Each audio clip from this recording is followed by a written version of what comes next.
আমাদের জীবনে হ্যাঁ বা না শব্দটা অনেকবার এসেছে। কখনো যদি কেউ কোনো কাজ করতে বলে, কাজ করার ইচ্ছা না থাকলেও হ্যাঁ বলতে হয়। এটা হয়তো অনেকের সাথেই হয়েছে, আমার সাথেও হয়েছে। কারো কোনো প্রশ্নের উত্তরে না বলতে হলেও কিন্তু সেই মানুষটি কষ্ট পাবে বলে হ্যাঁ বলতে হয়।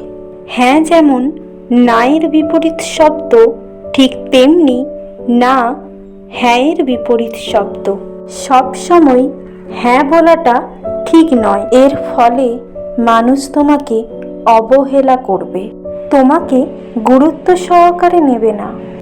আচ্ছা, যেসব কিছুতে তোমরা হ্যাঁ বলেছ, সে বলো তো তোমার সব কিছুতে হ্যাঁ বলেছে সে?